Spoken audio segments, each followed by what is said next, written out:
इस पावन प्रसंग रामचरितमानस ग्रंथांतर्गत हम आप सभी लोग आज सप्तम दिवस की कथा में प्रवेश करेंगे। इस कथा में प्रवेश करने से पूर्व अपने मन और वाणी को पवित्र करने के लिए भगवान नाम संकीर्तन करेंगे। ओ सीताराम सीताराम सीताराम सीताराम सीताराम सीताराम सीताराम सीताराम सीताराम सीताराम सीताराम सीताराम सीताराम सीताराम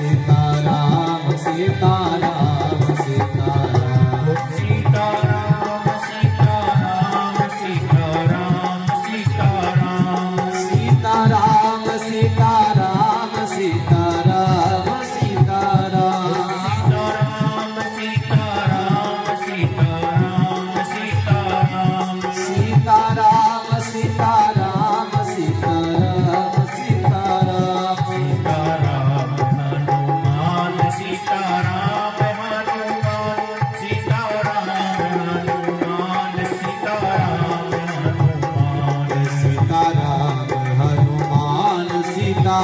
राम हनुमान सीताराम हनुमान सीताराम हनुमान राम हनुमान सीता राम हनुमान सीताराम हनुमान सीताराम हनुमान सीताराम हनुमान सीताराम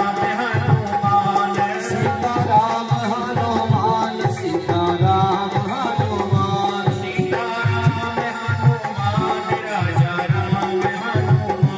सीताराम हनुमान राजा राम हनुमान सीताराम हनुमान सीताराम हनुमान सीताराम हनुमान सीताराम हनुमान सीताराम हनुमान सीताराम हनुमान सीताराम हनुमान सीताराम हनुमान सीताराम भगवान सीताराम भगवान सीताराम भगवान सीताराम भगवान सीताराम भगवान सीताराम भगवान सीताराम भगवान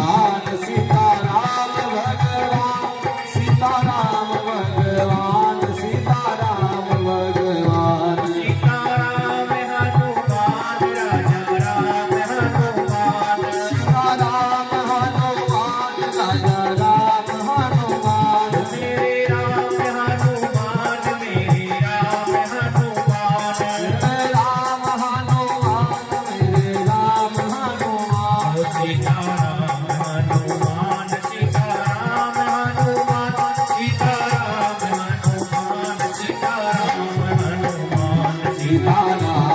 हनुमान सीताराम हनुमान सीताराम हनुमान सीताराम हनुमान सीताराम हनुमान राजा राम हनुमान राजा राम हनुमान राजा राम हनुमान राजा राम हनुमान राजा राम हनुमान राजा राम हनुमान राजा राम हनुमान राजा राम हनुमान सीताराम हनुमान सीताराम हनुमान सीताराम हनुमान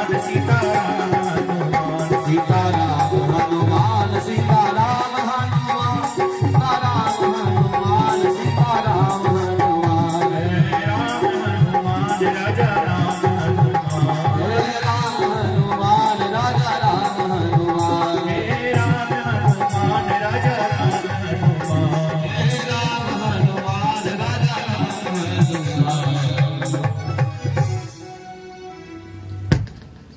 अखिल कोटि ब्रह्मांड नायक परात्पर ब्रह्म परमात्मा अकारण करुणा वर्णालय भक्तवांशा कल्पतरु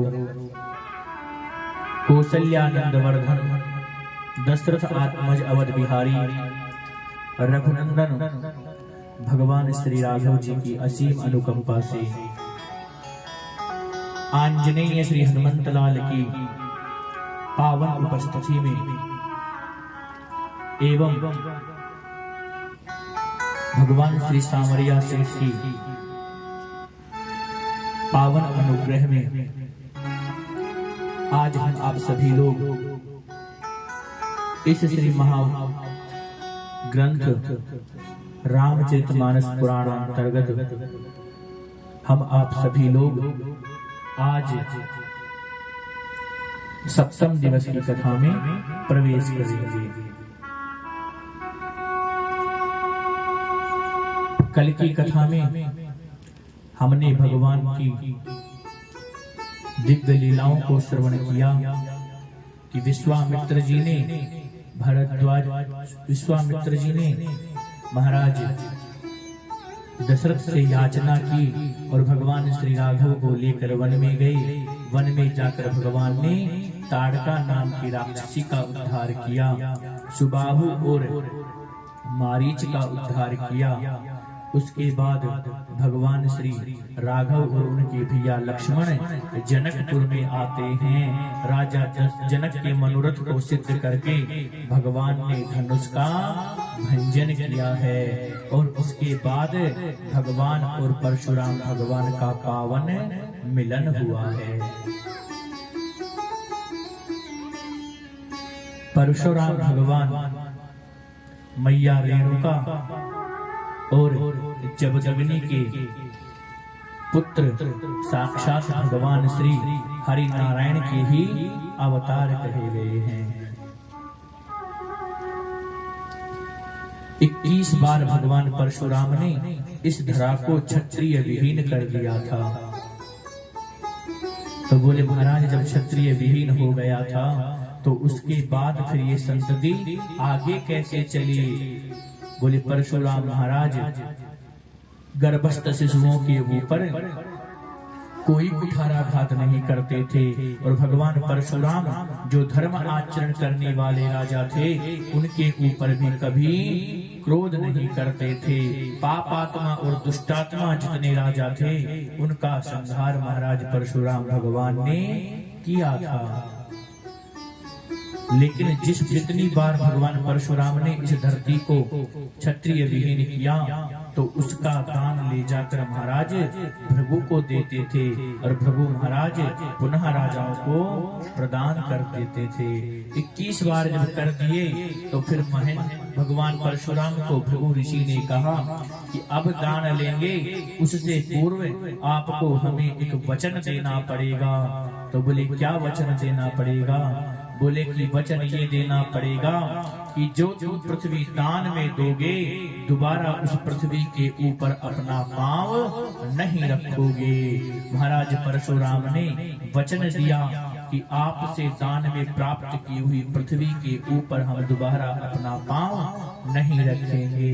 21वीं बार महाराज भृगु को पृथ्वी का दान देने के बाद महाराज परशुराम भगवान महेंद्रगिरी पर्वत पर चले जाते हैं।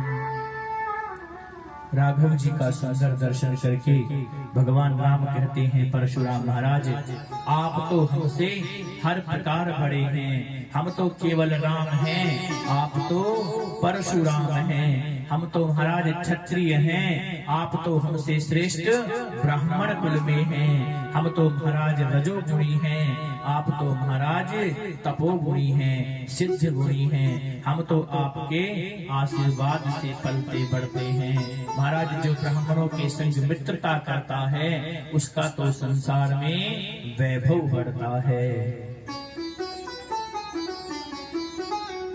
भगवान राघव ने आज परशुराम भगवान को प्रणाम किया है और परशुराम महाराज भगवान के दर्शन करके आनंदित होके महेंद्रगिरी पर्वत पर जाते हैं। और यहाँ राजा जनक ने अपनी बिटिया सीता का पाणी ग्रहण भगवान श्री राघव के साथ किया है। बोले रामचंद्र भगवान की। महाराज जनक जी के छोटे भाई थे कुशध्वज, उनकी भी 3 पुत्रियां थी। महाराज शीरध्वज जनक ने कहा कि हे अवध नरेश राजा दशरथ, हम आपके चरणों में याचना करते हैं कि हमारे छोटे भाई के भी 3 पुत्रियां हैं, आपके भी अभी 3 बेटे हैं। हमारी 3 बेटियां और आपके 3 बेटे, इनका भी विवाह संस्कार एक साथ कर दिया जाए। राजा दशरथ तो गदगद हो गए, बोले शुभस्य शीघ्रम, महाराज शुभ काम में देरी नहीं करनी चाहिए। तो महाराज लक्ष्मण जी के वामांग में उर्मिला मैया को बैठाया गया और भरत जी के वामांग में मांडवी को बैठाया गया, शत्रुघ्न जी के वामांग में सुरकीर्ति को बैठाया गया और चारों भैयाओं का सुंदर विवाह संस्कार होता है। बोले राम लला सरकार की, जानकी वल्लभ लाल की। महाराज जो अवध की नारियां थी वो तो महाराज अब विवाह में, एक विवाह जब होता है तो उसमें एक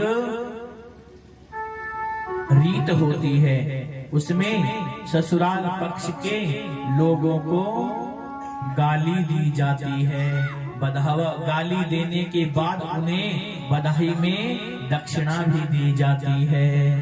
तो महाराज जो अवध की मिथिला की जो नारियां थी, जो मैयाएं थी, वो भगवान के सौंदर्य को देखकर भगवान को गाली सुनाने लगी।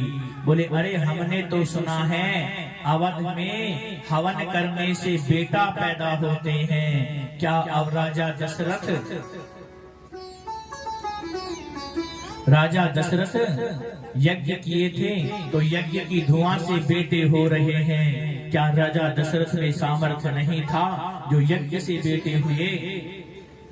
तो महाराज राघवती तो शर्मा कर नीचे देखने लगे, तो लखन लाल से तो रहा नहीं गया।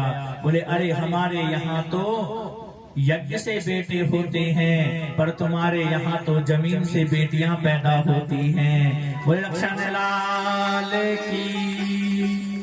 और महाराज दोनों सुंदर जोड़ियों को देखकर महाराज जो वहाँ की नारियां थी वो राजा दशरथ को गाली दे रही थी, पर भगवान के माधुर्य को देखकर, भगवान की सुंदरता पर देखकर ऐसी मोहित हुई कि दे तो रही थी अवधेश को गाली और देने लगी मिथिलेश को गाली कि आज की बात कहा कहुरी, एक कौतुक देखो है बड़ो भारी, आती बारात जो सेवन को तबे नारी चढ़ी मिथिलेश अटारी। मिथिलेश के महल पर चढ़ गई और राम को रूप निहारी गोरी, तब मोह गई सब गावही गारी, अवधेश के नाम को भूल गई और मिथिलेश को देवन लागी गारी, मिथिलेश को देवन लागी गारी। हर ध्यान सुनो धनुधारी, गारी मिथिला की धरि ध्यान सुनो धनुधारी, गारी मिथिला की धरि ध्यान सुनो धनुधारी, गारी मिथिला की। श्री रघुवर अवध बिहारी, गारी मिथिला रघुवर अवध बिहारी।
राजकुमार या मदारी क्या कह रही है?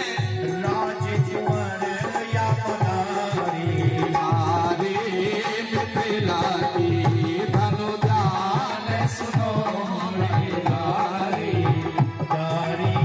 मिथिला की भजव पाप को मान न लाओ, भजव पाप को मान न लाओ, सिय की कृपा है भाग्य मनाओ, सिया की कृपा है भाग्य मनाओ। अरे मिले जनकपुरी ससुराल